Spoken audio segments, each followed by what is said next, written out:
How long a lead time to the new console does Nintendo really need? Should they wait till the last possible moment and shove it out into the wild, or should they luxuriate in the reveal to release window and let people really get their heads around the new machinery before putting it on shelves?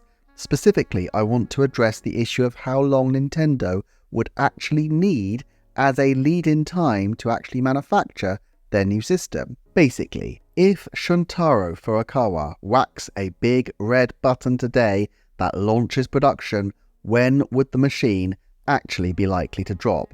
The question has a particular relevance since there is a lot of evidence that the big red button may have already been pushed, with David Gibson, an analyst at MST Financial, recently posting on social media the following interesting tidbit.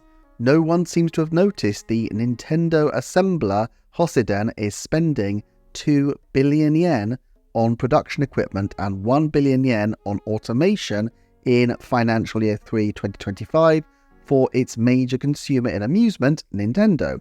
I still expect September news and March 2025 release for the next device. All of which means it's possible that the parts that will one day be in your living room as the new console are currently being assembled even as you watch this video. Hang tight, you nameless piece of Nintendo technological wizardry. So, what is that reveal to release window likely to be? Nintendo used to reveal its technology somewhat earlier. Although Nintendo had trailed its existence ahead of time to investors, Nintendo 3DS was fully revealed at E3 in 2010, giving an 8-month window before release.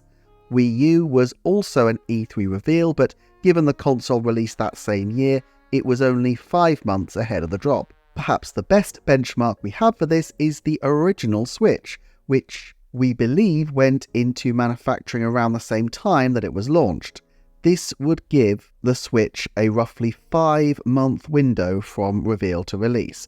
However, the original Nintendo Switch was quite unlike the Switch successor in many ways. Nintendo were coming off a fallow period with the Wii U, so sales expectations were moderate, and yet even then they had a huge problem getting enough units into stores for the first several months. The Switch successor, on the other hand, is following up a juggernaut hit. People are ready for the new system, and you can bet that pre-orders will be high. Shuntaro Furukawa has already said that they would take measures against scalping, telling investors, "We believe that the most important countermeasure against reselling is to produce enough units to meet demand."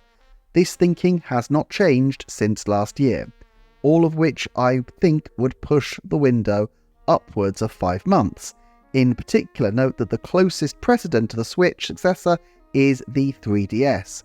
The DS was a phenomenally successful system, with sales records in the handheld space that had yet to be broken, and it had a relatively long lifespan by that point. Now, it is likely just happenstance that led it to be announced such a substantial period before release. E3 back then was a major high-profile event, and Nintendo had yet to really pilot its own announcement format in the Nintendo Direct, which would follow in the couple of years afterwards. Indeed, it's possible that their frustration over having to use someone else's scheduled event led to the birth of the Direct not long after.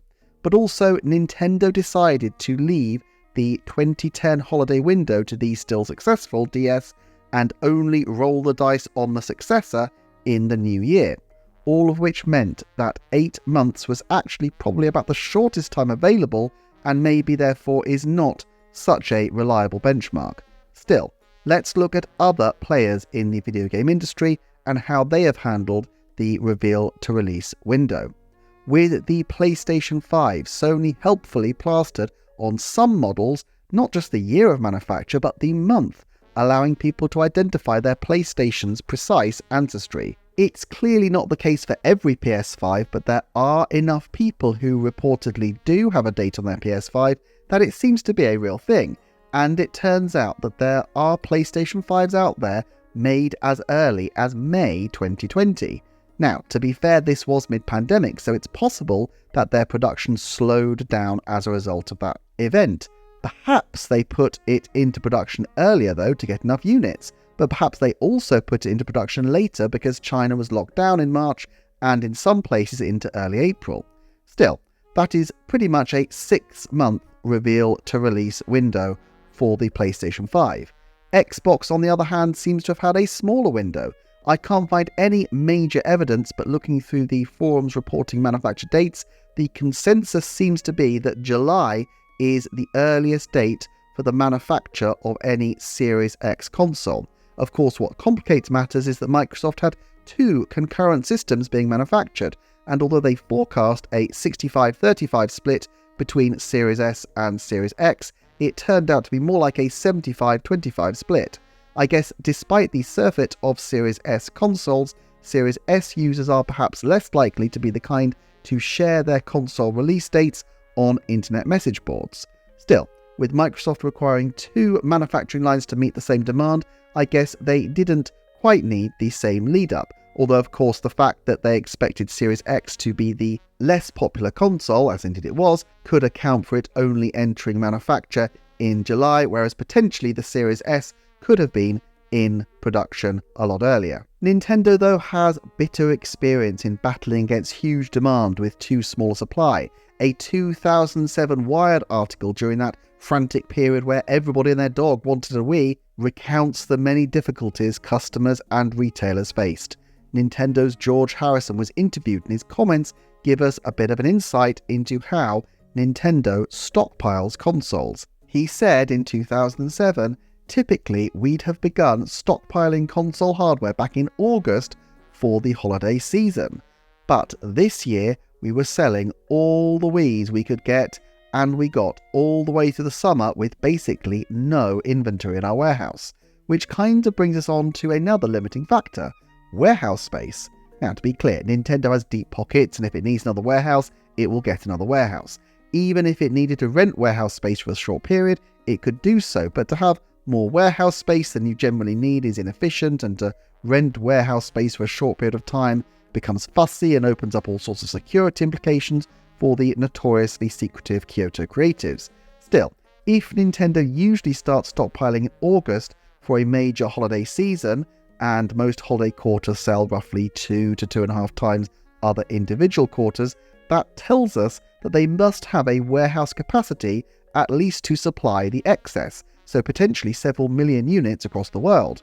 Of course, not all consoles take up the same amount of space, and Nintendo has been carefully reducing the sizes of its boxes. Yes, because it helps the environment, but it doesn't half help storage, distribution, and manufacturing costs as well as a nice little upside. Now, George Harrison's comment was from 2007 when the Wii and the DS were ascendant. I don't have my DS box to check sizes, and I can't find any information online, but the Wii box dimensions in centimeters were 38 by 25 by 11, so about 10,450 cubic centimeters.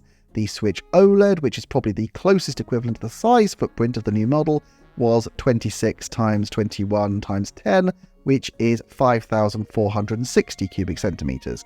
Basically the same amount of space as 1,000 Wiis would store about 1,900 Switch OLEDs. Clearly, the DS boxes would have had a smaller footprint, but it still seems logical to think that Nintendo would have enough storage space on hand for a very substantial stockpile indeed, considerably more than it could have had in 2007.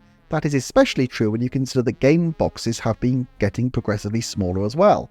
I'm sure they wanted the Nintendo Switch cases to be as tall as they were to have some kind of appeal and impact on the shelves, but given how faintly ridiculous they usually look inside, with one tiny cartridge in the middle of a sea of plastic, it would not surprise me in the slightest if the Switch successor boxes are significantly shorter, which would help in terms of storage and costs, and help the company fulfill regulatory objectives around the use of plastics. I think there's a 70% chance Switch 2 game boxes are at least marginally smaller in height, though perhaps not in width or depth, and I think there's a decent chance they could be as much as half the size without anyone being too bothered. Add to the fact that now half of game sales are digital, and they can afford to maximise their warehouse space by cramming it full of Switch successor consoles. So, stockpiling is no issue. Of course, there are costs to having huge mountains of stock yet to be sold, but then again, when you're talking about a period where they're going to be doing absolutely massive advertising spends, they will want to get bang for their buck. No point plugging a product nobody can actually turn up and purchase. If they want to release at the start of the financial year, I would imagine their target, an ambitious target, but their target nonetheless, must be to shift 20 million units across the first financial year. That kind of gangbuster start would get it back to the kind of momentum of peak Switch, and although this is a new console, they will want to tap into the Switch momentum as much as they can. After all, Switch had nearly 18 million units sold in its first 13 months, counting from the release date to the end of the following fiscal year in March 2018. And that was with supply issues. That means fulfilling day one orders as early as possible so they can retrench, get an idea of their numbers, and make a big push as the winter draws in is going to be a priority. If they can get 6 or 7 million sales in the first quarter, assuming the console is on sale for a reasonable portion of that quarter anyway, then they effectively have an additional holiday quarter sales baked into their calendar, which will be very healthy for their balance sheets. For comparison, in 2020, no slouch year for video game sales, the PS5 sold 4.5 million units in the first quarter it was out. It wasn't available for half that time, but then again it was right before Christmas. If it took them 6 months to build up enough stock and Nintendo's early sales projections are potentially even higher, then I think it's conceivable Nintendo could go 7 or 8 months. After all, depending how much Nintendo priced the system, this should be a more affordable model compared to the PlayStation 5. It really depends how much Nintendo's war on scalping is lip service to the problem and how much it is a genuine concern of theirs, but ultimately it's in nobody's interest, apart from the scalpers anyway, for overpriced consoles being sold on for the sake of a few weeks of stockpiling.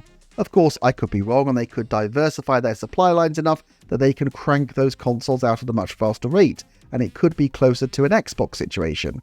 This might especially be true if they had multiple models at launch, and if the manufacture to release window is shorter, I would suggest it probably makes the likelihood of multiple models more likely, since they would need concurrent manufacturing chains anyway, and so they might as well utilise this fact to produce subtly different versions of the same system.